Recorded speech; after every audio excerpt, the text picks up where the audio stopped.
Hello, I'm Andre. She's Andrea. We're doing Doctor Who.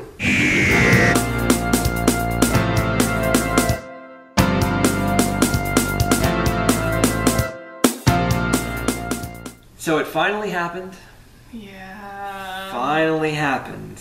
We found a Doctor Who story you could not get through. Oh my god, I could not stay awake. About 2 episodes into the Massacre, Andrea started drooping. My eyes got so heavy and I didn't care about a single word that anyone was saying. And so she slept through most of episode 4. Ah, that might be true. That is true. Don't worry everyone, we went back and watched it again. Oh, we went back and watched it again. So she's seen the reconstruction of episode 4 2 times. Yeah, kinda. Kinda. 1.5 times. I remembered some of it because I think I was sort of fading in and out and you were going like this. 4 reconstructions. It's a historical story, which I usually don't really like very much in the first place, right, because I always know at the end they can't change history, so nothing is going to happen during this story, really. And that's pretty accurate. I mean, you liked this. I do like the Massacre story, and I was just like... So the Massacre is another downer right after the Daleks' master plan. It takes place in 1572 in Paris during a time of great unrest and angst between the Catholics and the Protestant Huguenots, and the Doctor and Stephen get embroiled in this intrigue where the Catholics are going to assassinate an admiral who calls himself the Sea Beggar. Right. And we find out that the Abbot of Amboise looks exactly like the Doctor, which is interesting. But it's mainly history. It's mainly people talking about that period in history, and you really hate that.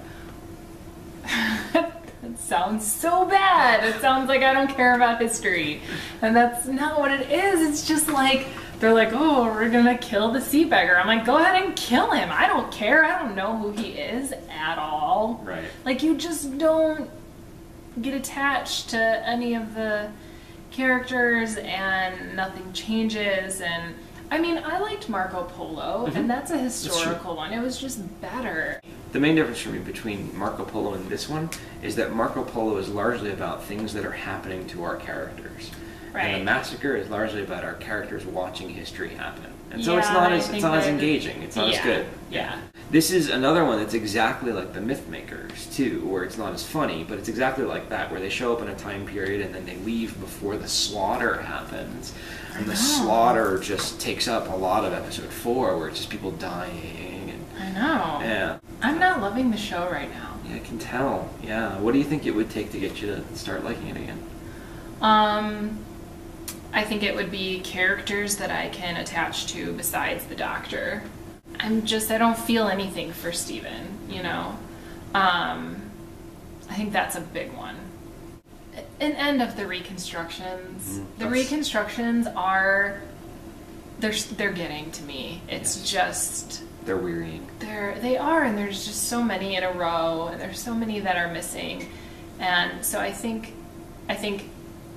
getting better characters and being able to see them move again will definitely get me like a lot more engaged. I'm not like anywhere near giving up or anything like that. I'm just saying that I'm not loving the show right now. Right.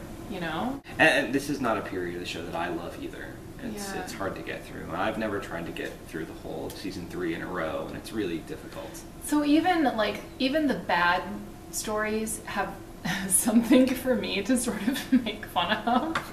You know what I mean? Yeah. Like the really bad ones, they at least had like these crazy, stupid special effects that I could at least watch and go, what are you doing? You couldn't think of a better way to do that?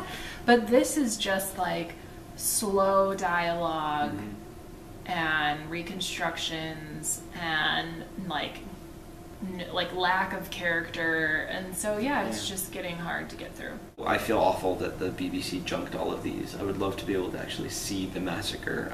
I'd love to be able to see all of the ones that are missing, but I'd like to be able to see the Massacre, at least partially for William Hartnell's double role, to see how well he did. Yeah. But I get the feeling that some of these scenes that are just dialogue, slow dialogue, a lot of them are done.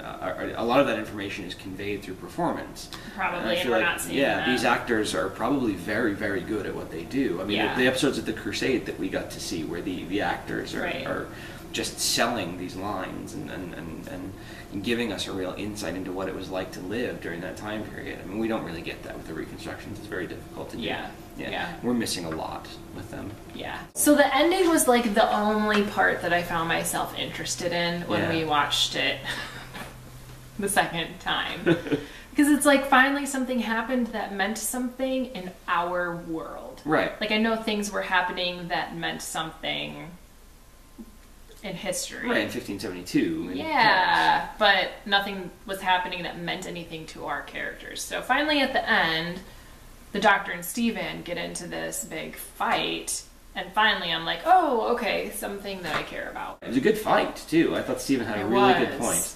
And it's like Steven's character sort of finally, like, came out Emerged, a little bit, you know? It was just like, oh, he has opinions about things. And then he comes back, of course, but... I wasn't sure. I mean, we sort of lose people left and right these days, so I was like, maybe, because Steven, like, stormed out the door and was like, I don't want to travel with you anymore, and I was like, maybe that's it for Steven. Yeah. And then we meet Dodo, Dorothea Chaplet. Right. First impressions of Dodo. I think she's kind of cute. Yeah. I think hopefully she'll have a good personality. I do think it's kind of weird that, like, so she accidentally runs onto the TARDIS thinking that it's an actual police telephone booth. And then there are policemen that are about to come onto the TARDIS, so the Doctor and Steven just close the doors and take off. And she's still on there, and so I find it rather convenient that she just happens to be an orphan who doesn't care about never, ever, ever going home again. Right. Steven's like, hey, she's on board, and, like, you basically just kidnapped her, and the Doctor's like, well, it was that or let two policemen on board, and she's like, oh, I don't mind, and I'm like, really? Yeah. So that was a little convenient, and it was like, we quickly just got a new companion within the last, like, 2 minutes of the show. Yep. But at least she seems like she has somewhat of a personality. And next week you'll get to see her actually move. Woohoo! Yes, next week's story is called The Ark, and it exists completely. Oh, sweet holy mother of God. So we're about to enter into this very weird stretch where the stories get stranger. Okay. And only about half of them are missing. So you'll get a full story, and then a reconstruction, then a full story, then a reconstruction, pretty much all the way through the end of Hartnell. And they're strange. So they're weird, weird stories. So that's it for this week. Join us to watch The Ark next week. We will see you. Thanks so much. Bye.